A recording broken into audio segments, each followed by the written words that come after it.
Décision, discipline, organisation et détachement. Voilà ce que tu dois apprendre si tu veux faire de 2026 la meilleure année de ta vie. Tout change lorsque l'esprit sort du chaos. Quand l'esprit s'organise, ta routine commence à se mettre en place. Et lorsque la routine est structurée, la vie cesse d'être une improvisation permanente. Le calme redonne de la clarté, la concentration redonne une direction, et l'organisation redonne le contrôle. La majorité des gens vivent exactement à l'inverse de cela. Ils vivent sans focus, parlent trop, s'exposent émotionnellement en permanence, sont fatigués, réagissent à tout, sans structure. Et c'est pour cette raison qu'ils finissent toujours au même point, malgré tous leurs efforts. Mais celui qui choisit de mettre de l'ordre avant de vouloir changer, celui qui commence à organiser sa propre vie tant qu'il en est encore temps, celui qui apprend à réfléchir avant de réagir et à agir avec intention, change complètement les règles du jeu. Cette personne grandit. Cette personne traverse 2026 en vivant quelque chose qu'elle n'avait jamais vécu auparavant. Le stoïcisme enseigne quelque chose de simple et d'efficace. Une vie désorganisée ronge peu à peu la santé, l'argent, les projets et la confiance en soi. À l'inverse, une vie organisée construit le calme, la constance et la force, jour après jour. Dans cette vidéo, je vais te montrer cette règle stoïcienne pratique pour remettre de l'ordre dans ta vie une bonne fois pour toutes, commencer dès maintenant et entrer en 2026 avec direction, concentration et structure. Si tu veux changer, cette vidéo est pour toi. Direct. Applicable. Maintenant, commençons.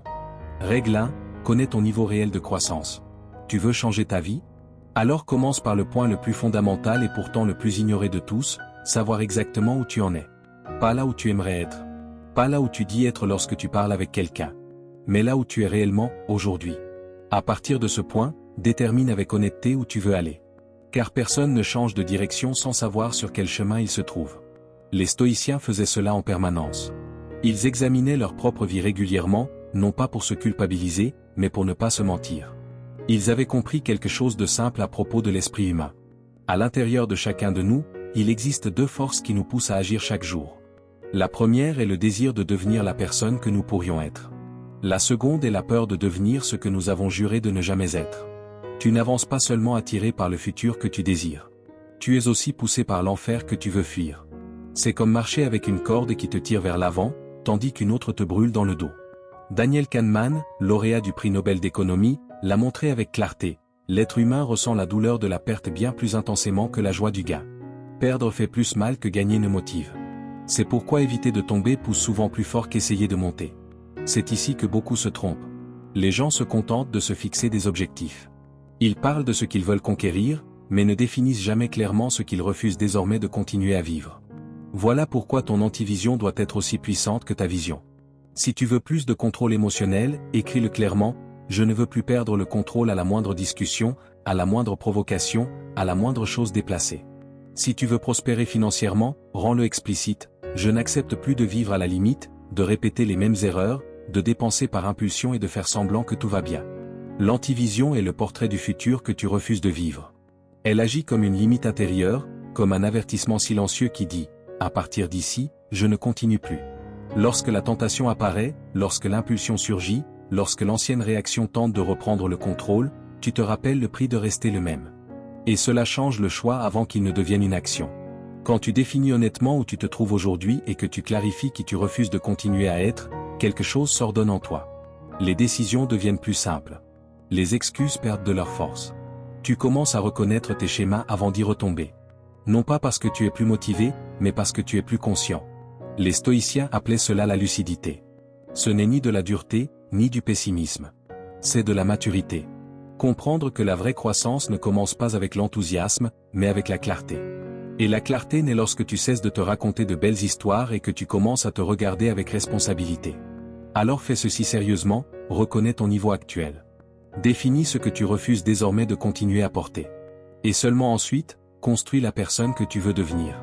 Car celui qui ne mesure pas où il se trouve répète les mêmes erreurs en croyant avancer. Voici maintenant l'exercice pratique. Écris aujourd'hui, même en quelques lignes, 2 choses. Qui veux-tu devenir dans les années à venir? Et surtout, qui refuses-tu absolument de continuer à être? Cet exercice simple crée plus de changements réels que des dizaines de promesses vides. Si cette règle a résonné en toi, écris-le dans les commentaires, ce schéma s'arrête ici. Car lorsque tu l'écris, tu cesses de le traiter comme une idée, et tu commences à le traiter comme une décision. Règle 2, prends soin de ton corps, de ta santé et de ton argent. Il n'existe aucun changement réel lorsque l'essentiel est négligé. Le corps, la santé et l'argent ne sont pas des détails, ils constituent la base. Lorsque cette base s'effondre, tout le reste devient de la survie. Et survivre, ce n'est pas vivre. Tant que ces trois domaines restent dans le chaos, tu continueras à te traîner dans la vie, même avec les meilleures intentions. C'est comme essayer d'accélérer une voiture avec le réservoir vide et un pneu crevé.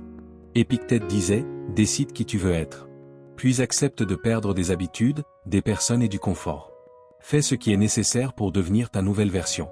Mais beaucoup tentent de construire une nouvelle version d'eux-mêmes sans même réussir à sortir du lit avec énergie. Ils vivent sans force, avec des douleurs dans le dos, dorment mal, mangent n'importe quoi et dépensent de l'argent qu'ils n'ont pas. Ils veulent transformer leur esprit, mais abandonnent leur corps chaque jour. Ce n'est pas normal. C'est de l'auto-sabotage. Réfléchis avec moi, comment veux-tu créer de la discipline si tu es incapable de réguler ton sommeil? Comment atteindre tes objectifs si tu vis constamment fatigué, inflammé, anxieux et irritable? Comment veux-tu prospérer si chaque centime qui entre disparaît le jour même? C'est comme essayer de remplir un seau percé en prétendant que le problème vient de la quantité d'eau. Le corps, la santé et l'argent sont les fondations de ton temple. Ils sont le sol sur lequel tu marches chaque jour. Et si la base est fissurée, aucune philosophie ne tiendra longtemps. Tes muscles ne sont pas seulement une question d'esthétique. Ils sont la résistance mentale incarnée dans le physique. Ton alimentation n'est pas un régime. C'est une manière d'honorer ton propre corps. Ton argent n'est pas qu'un simple outil. C'est de la liberté. C'est du choix. C'est de la structure. Tu peux lire tous les livres du monde et regarder des vidéos de développement personnel, mais si ta vie est désorganisée dans ces trois domaines, tu continueras à vivre en conflit avec toi-même. C'est une lutte permanente entre ce que tu sais et ce que tu vis réellement. Sénèque le disait déjà, pendant que tu remets la vie à plus tard, elle passe sans te demander la permission. Voici donc le conseil honnête, commence dès aujourd'hui un protocole de discipline physique. Tu n'as pas besoin de devenir un athlète, mais tu dois bouger. Fais les bases correctement. Fais comprendre à ton corps que tu es encore vivant. La force de ton esprit se reflète dans ton corps. Fais quelque chose chaque jour, même si c'est peu. N'attends pas la motivation, crée le mouvement. Un footing léger de 20 minutes. Une marche rapide. Quelques exercices au poids du corps suffisent déjà à envoyer un signal positif à ton organisme. Le corps réagit vite lorsqu'il comprend que tu as repris le contrôle. Ne négocie pas avec ton cerveau paresseux. Nettoie ton alimentation. Tu n'as pas besoin d'un régime miracle, tu as besoin d'arrêter de traiter ton corps comme une décharge, y compris émotionnelle. Mange ce qui nourrit ta clarté, pas seulement ton plaisir immédiat. Organise tes finances. Peu importe combien tu gagnes, ce qui compte, c'est la manière dont tu gères. Dépense moins que ce que tu gagnes. Note, analyse, élimine les mauvaises habitudes financières. L'argent mal géré se transforme en anxiété accumulée. Si tu ne maîtrises pas ton argent, tu n'auras jamais la paix. Tu deviendras prisonnier des factures, des patrons et des décisions désespérées. Cette partie fait mal. Elle fait mal parce qu'elle nous met face à nous-mêmes. Mais tu dois l'entendre, ce n'est pas normal de vivre fatigué, malade, endetté et rempli d'excuses. Ce n'est pas une fatalité. C'est une désorganisation répétée. Tu mérites mieux. Mais avant de mériter davantage, tu dois agir comme quelqu'un qui mérite. La majorité des gens ne changera pas, parce qu'elle croit que le temps arrangera tout. Mais le temps ne guérit rien, il révèle simplement ce que tu fais semblant d'ignorer. Le temps ne répare pas. Il expose. Alors mets de l'ordre dans ton corps, ta santé et ton argent comme si ta vie en dépendait. Parce qu'elle en dépend. Pas demain. Pas quand tu auras du temps. Maintenant. Et si tu m'écoutes vraiment, écris ceci en commentaire. En 2026, je serai fort, en bonne santé et prospère parce que j'ai repris le contrôle. Enregistre cette phrase. Écris-la. Relis-la. Et agis chaque jour comme quelqu'un qui a décidé de ne plus jamais s'abandonner. Règle 3, un esprit clair et une stabilité émotionnelle. Tu peux avoir un corps en forme et un compte bancaire bien organisé. Mais si ton esprit est en désordre comme une pièce où tout a été jeté au sol, si tes pensées sont bruyantes, chaotiques et dominées par les émotions, tu resteras prisonnier. Simplement dans une prison invisible, construite jour après jour à l'intérieur de ta propre tête. Ce que personne ne te dit, c'est que les chaînes les plus lourdes ne sont pas visibles. Elles ne font pas de bruit. Elles ne laissent aucune trace. Mais elles drainent ton énergie chaque jour. Tu peux vivre ainsi pendant des années sans t'en rendre compte, anxieux, réactif, insécure, distrait, perdu dans un flot de pensées incessantes, comme quelqu'un qui essaie de dormir avec une télévision allumée en permanence dans l'esprit. Un esprit qui ne se repose jamais, ne se tait jamais et n'a aucune direction. Le stoïcisme est clair sur ce point, et il est là pour t'aider. Épictète disait, le plus grand pouvoir est celui de se gouverner soi-même. Cette phrase résume tout. Car tant que tu es gouverné par tes émotions, la peur, la colère, le manque ou l'impulsion, tu restes un esclave déguisé en homme libre, réagissant à tout, mais décidant presque rien. Tu dois nettoyer ton esprit. Tu dois prier. Tu dois organiser tes pensées comme on ouvre des fenêtres après des années passées dans une pièce fermée, comme on nettoie une maison abandonnée depuis trop longtemps. Cela n'arrive pas par hasard. C'est un travail quotidien. Une bataille silencieuse. Une vigilance intérieure. Ce n'est pas un grand événement spectaculaire. C'est une petite pratique répétée chaque jour. Voici une vérité difficile à entendre, ton instabilité émotionnelle n'est pas la faute des autres.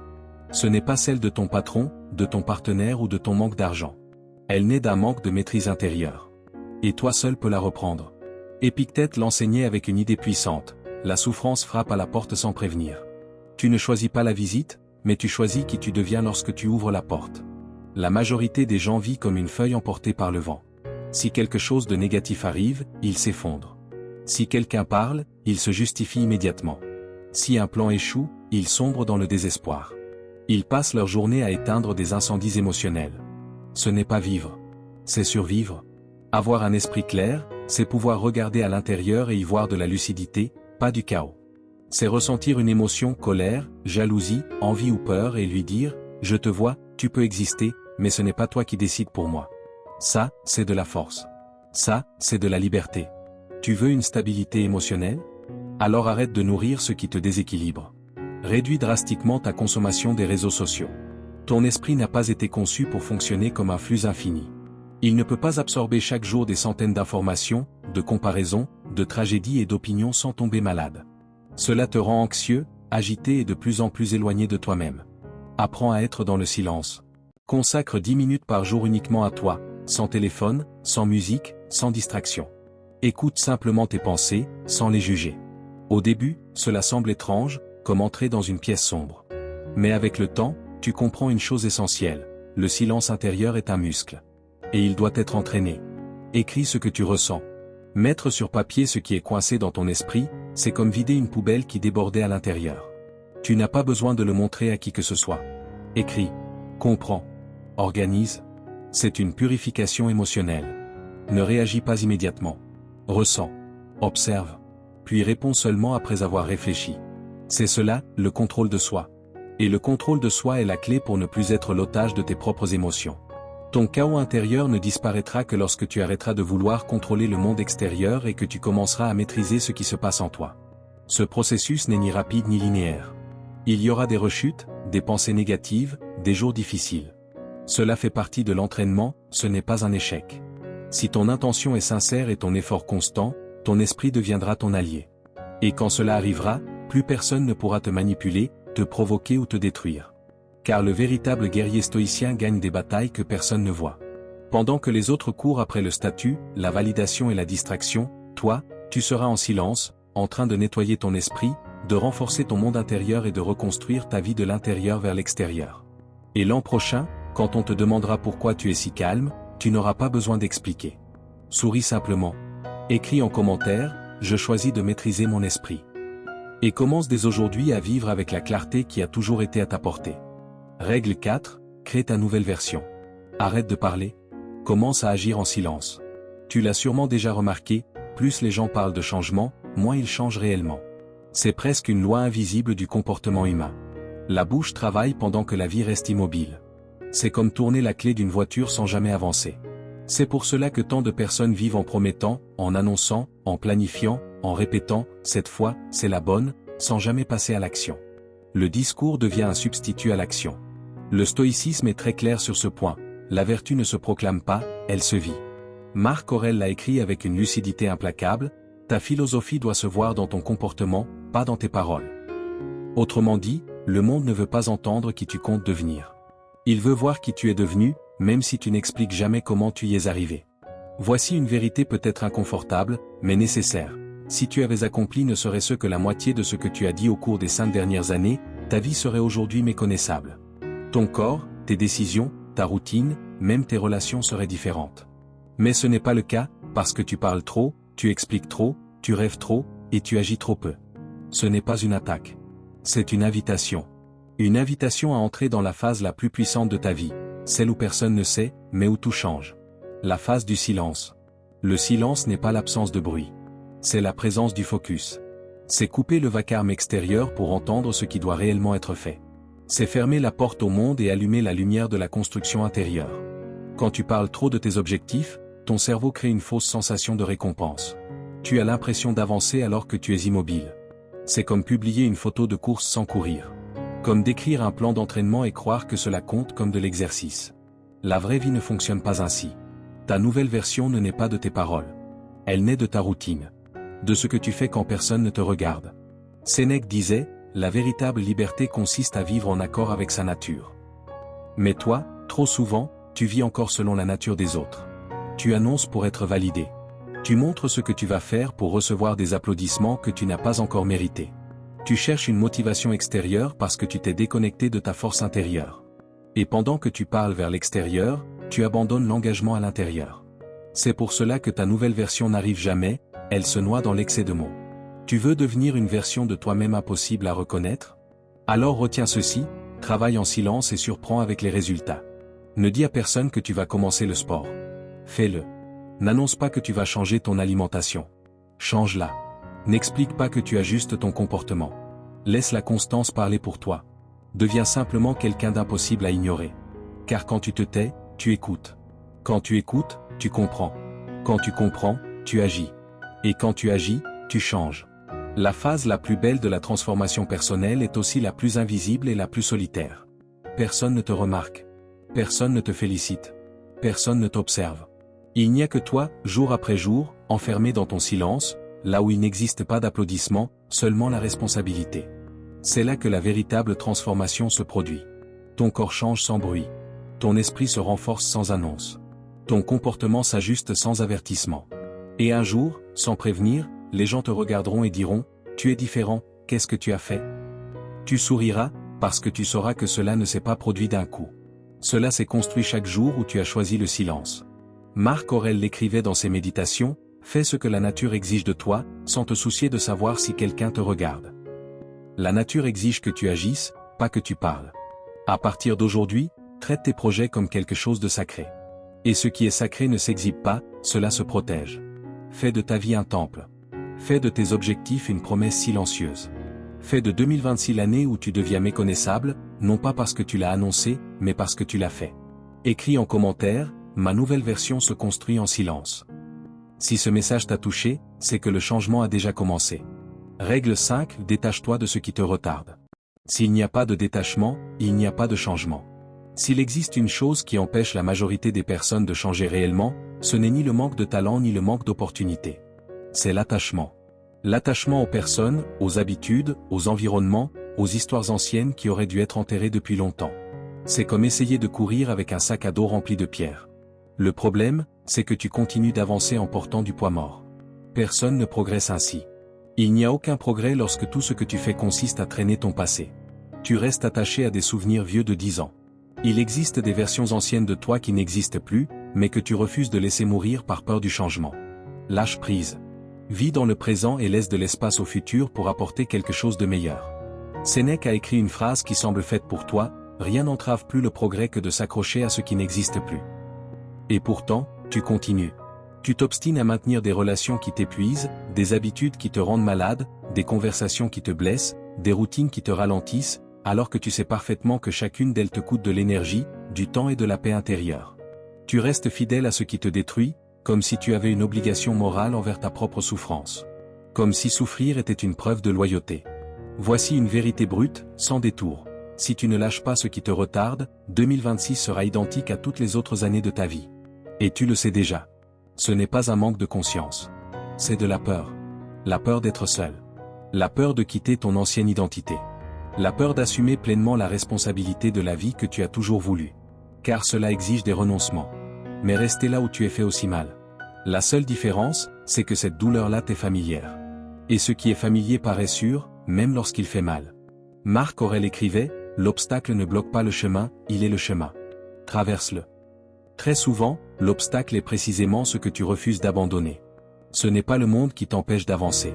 C'est ce que tu tiens encore dans tes mains.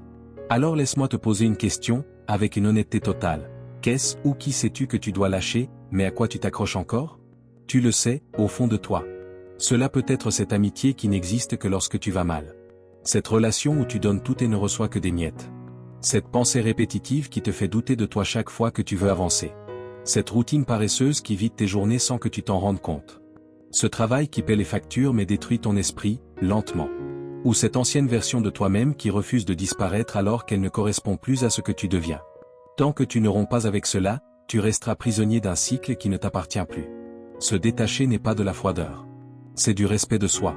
Se détacher, c'est dire, ma vie vaut plus que ça. C'est te choisir, sans t'excuser. Le stoïcisme ne t'a jamais demandé de couper les liens de manière insensible. Il enseigne simplement que tout est temporaire, y compris toi. Et si tout est temporaire, rien ne peut être une possession, ni les personnes, ni les histoires, ni les identités. L'attachement transforme ce qui est passager en prison. Épictète le rappelle avec force, cesse d'exiger que la vie t'obéisse. Apprends à t'aligner avec elle. Ce qui se passe en ce moment est clair, la vie te demande d'avancer, mais tu continues de regarder en arrière. Et on ne peut pas marcher en fixant le rétroviseur. Voici quelque chose de fondamental, si tu ne lâches pas ce qui te retarde, ce qui est fait pour toi n'arrivera jamais. Il n'y a tout simplement pas d'espace. Ton esprit est encombré de choses anciennes occupant la place du nouveau. Se détacher fait mal. Parce que cela brise un lien émotionnel, pas rationnel. C'est comme arracher un pansement collé depuis des années. La blessure est invisible, mais elle guérit. Et lorsqu'elle guérit, tu réalises que tu aurais dû faire cela bien plus tôt. La vie ne s'améliore pas quand tu ajoutes des choses. Elle s'améliore quand tu enlèves ce qui pèse. Alors fais-le pour toi. Quitte les environnements où tu ne grandis pas. Tout ce qui vaut la peine exige une perte avant la récompense. Et se détacher, c'est exactement cela, sacrifier l'ancien pour faire de la place à l'extraordinaire. Quand tu lâcheras ce qui te retarde, tu ressentiras quelque chose que tu n'as pas ressenti depuis longtemps, de la légèreté. Tu respireras différemment. Tu penseras différemment. Tu marcheras différemment. Ton visage changera. Ton regard changera. Ton futur changera. Parce que lorsque la charge tombe, l'esprit s'élève. Maintenant, écris ceci avec intention et engagement. Je choisis de lâcher ce qui me retarde et d'assumer pleinement ma vie. Règle Sive définit des limites claires et respecte-les. Il arrive un moment dans la vie où tu as besoin d'un changement. Et ce moment est plus important que tu ne le crois. Tu dois t'arrêter et te poser une question avec honnêteté. Jusqu'à quand vais-je laisser les autres décider de ce que je ressens? Car la vérité, c'est que malgré tous tes efforts pour paraître fort, occupé, équilibré, au fond de toi tu te sens épuisé. Comme quelqu'un qui porte trop de poids depuis trop longtemps. Ce n'est pas un manque de temps. C'est un excès d'intrusion. Trop de personnes. Trop de bruit. Trop d'exigences. Et toi, au milieu de tout cela, tu es devenu comme un territoire sans frontières. Tout le monde entre, donne son avis, exige, épuise, consomme, puis repart, sans jamais se demander s'il avait le droit de rester. Et sais-tu pourquoi? Parce que tu n'as pas encore appris à poser des limites. Tout commence par une phrase simple, mais puissante, je me respecte. Sénèque disait que l'esprit se rapetisse lorsqu'il accepte moins que ce qu'il mérite. Et c'est peut-être exactement ce qui t'est arrivé. Non par faiblesse, mais par habitude. Tu t'es réduit pour entrer dans l'espace des autres. Tu t'es adapté. Tu t'es tu. Tu t'es reproché des choses qui n'étaient pas les tiennes. Tu as voulu être utile tout le temps, présent tout le temps, tout pour tout le monde. Tu as commencé par de petites concessions, et aujourd'hui tu vis dans une concession permanente, en oubliant tout ce dont toi tu as besoin. Peut-être t'es-tu simplement oublié toi-même. Mais une chose est certaine, personne ne respectera tes limites tant que tu ne les respecteras pas toi-même. Une vie sans limite, c'est comme une maison sans mur. Si tu ne construis pas de portail, n'importe qui entre. Si tu ne fermes pas la porte, n'importe quelle énergie s'installe. Et ta vie est devenue cela, un lieu où tout le monde passe, mais que personne ne protège. Il est temps de construire des murs. Et attention, un mur n'est pas un rejet. C'est une protection. Ce n'est pas de l'isolement. C'est de la clarté. C'est décider consciemment ce qui entre et ce qui reste dehors. Poser des limites, c'est comme régler la lumière dans une maison. Quand tout est bien éclairé, tu vois clair. Quand la lumière est faible, tu trébuches, tu te cognes, tu te blesses. La limite est cette lumière. Elle te montre où l'autre s'arrête et où tu commences. Tu dois avoir le courage de regarder ta vie et d'identifier les fuites d'énergie. Ces endroits par lesquels ta force s'échappe sans jamais revenir. Peut-être est-ce cet ami qui ne te contacte que lorsqu'il a besoin de quelque chose.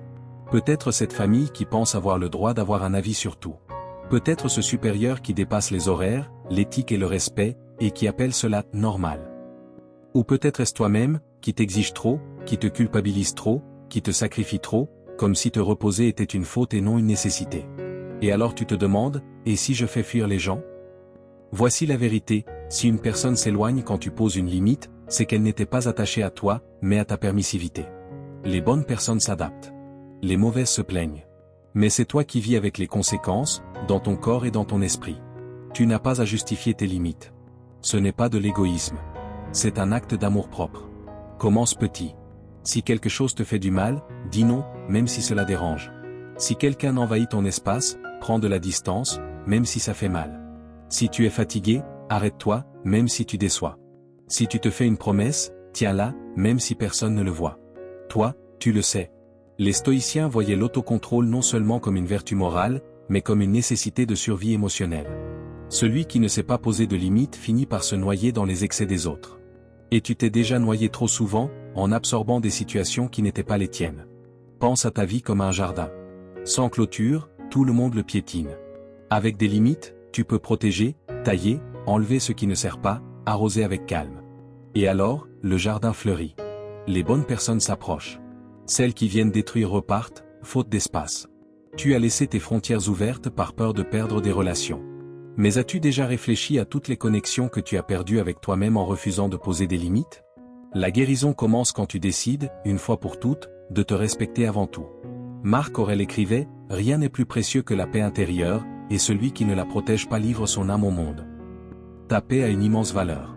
Mais seul toi peux la protéger. Et tu le fais avec des limites claires, silencieuses et fermes. À partir d'aujourd'hui, traite tes limites comme des portes de fer. Elles n'ont pas besoin d'être criées. Elles ont seulement besoin d'être respectées, par toi. Maintenant, écris ceci avec intention.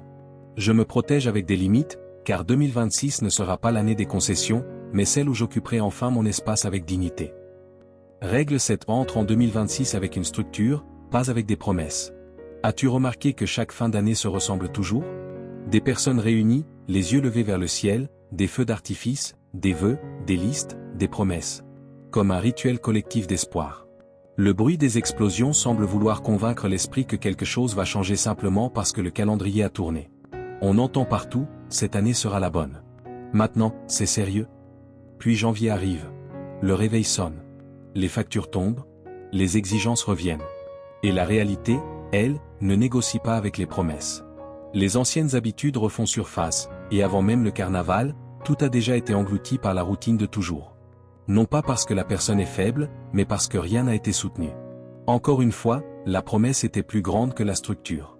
Encore une fois, la motivation a battu la discipline.